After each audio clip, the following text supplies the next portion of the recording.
Hi everyone, my name is Martina. I'm certified holistic nutritionist, and in today's video we're going to be talking about enzymes. When we say enzymes, we usually think of digestive enzymes, right? Amylase, lipase, and protease, these are helping to break down the fats or starches and protein from the food we eat. Now, however, this is only one group of enzymes present in our body. Another would be metabolic enzymes. Example of such is alcohol hydrogenase that helps to break down alcohol together with some other compounds, or glutathione, highly potent antioxidant present in the cellular membrane and is also taking part in protection of the cell. So this would be the second group. The third one would be nutritional enzymes, and these are taken from the food or through the food.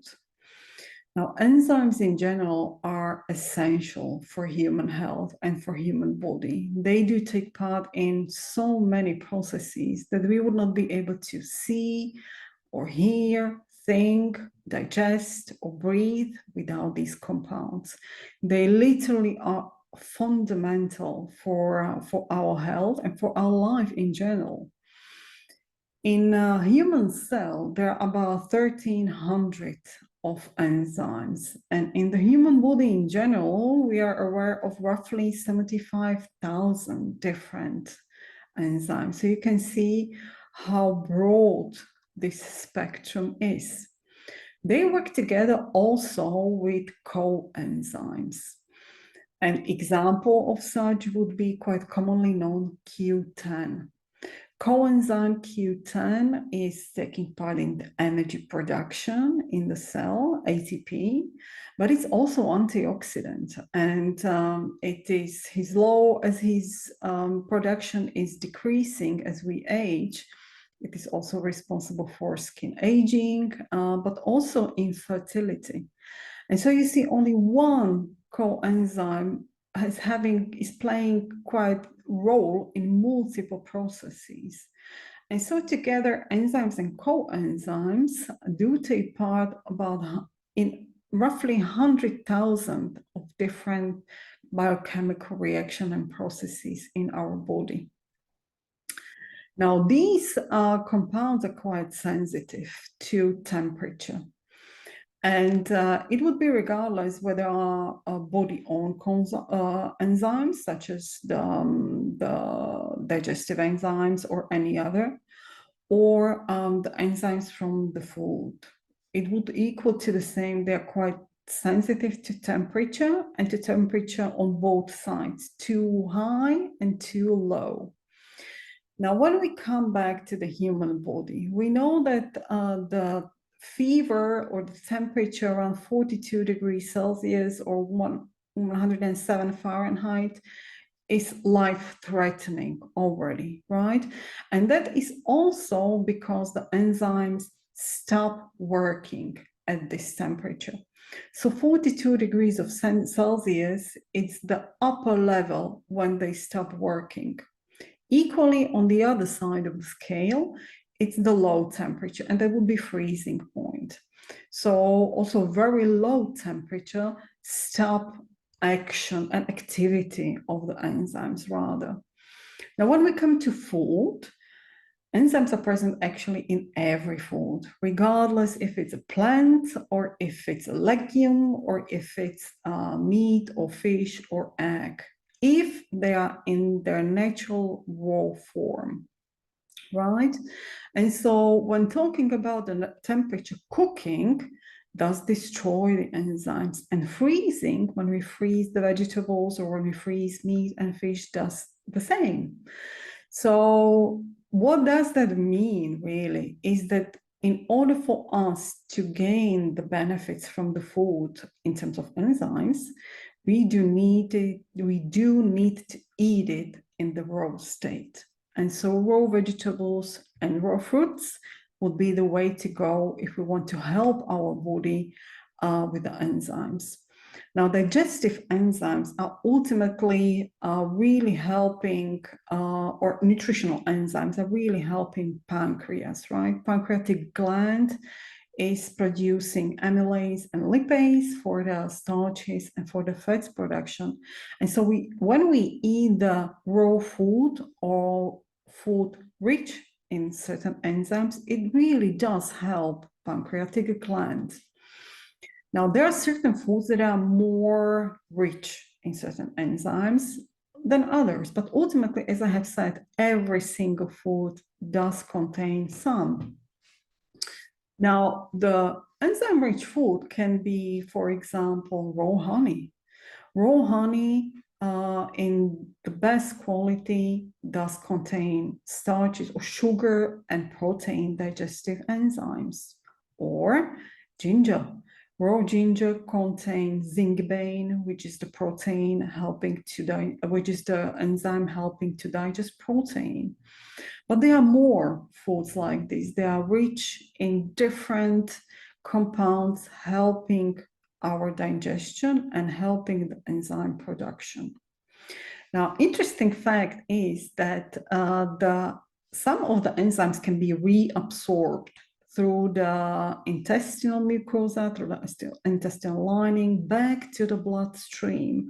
And that will be valid mainly for the body-owned enzyme, in lesser degree in nutritional enzymes. So if they are reabsorbed, they are being reused again.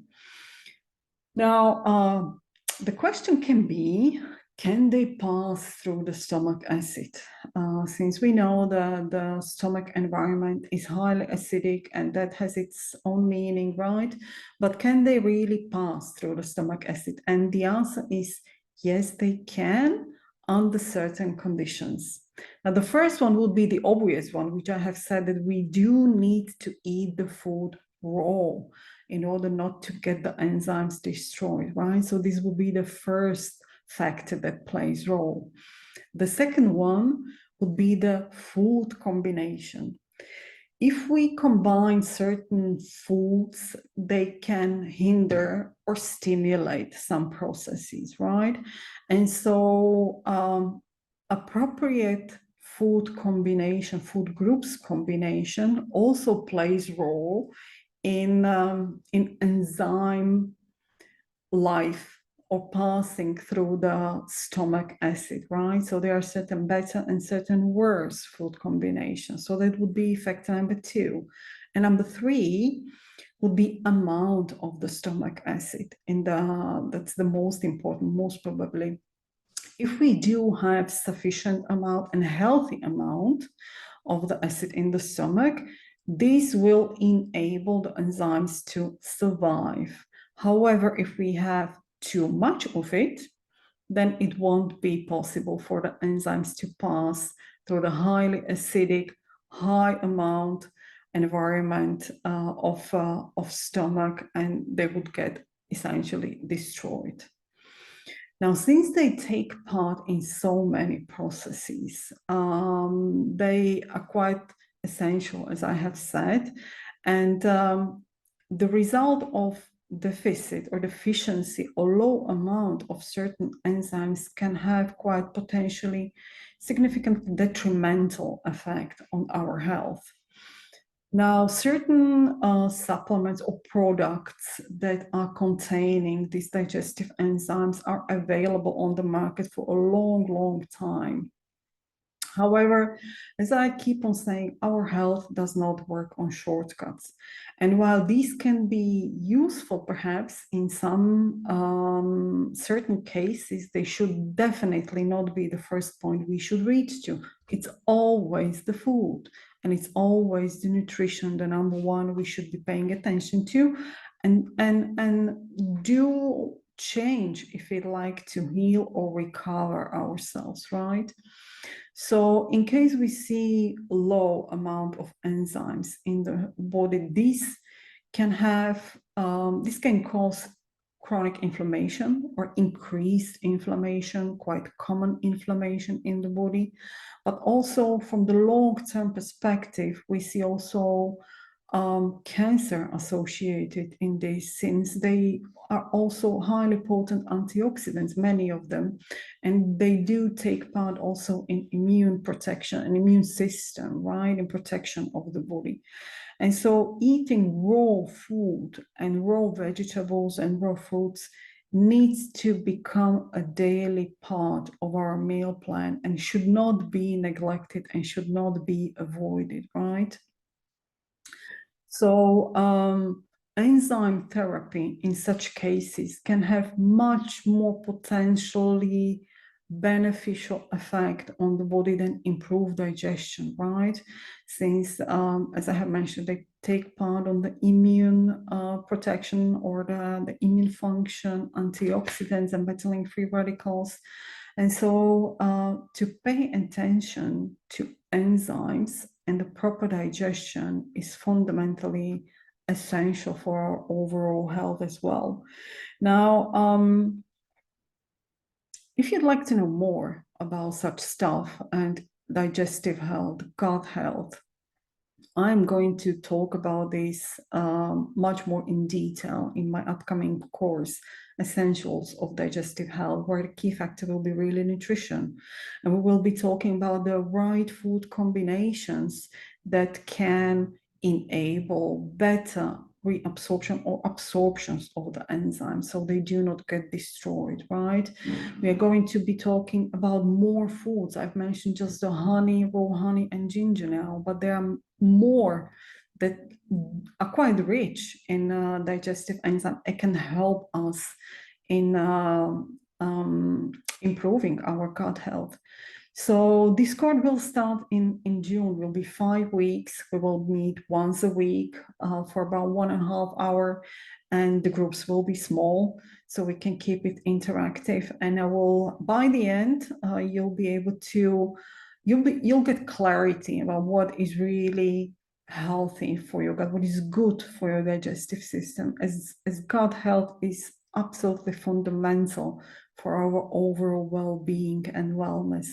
So if you'd like to know more, I add details of the course below, and I hope to see you there. So please join me. It will be quite comprehensive. So that's all for now, and I'll talk to you in the next video. Bye.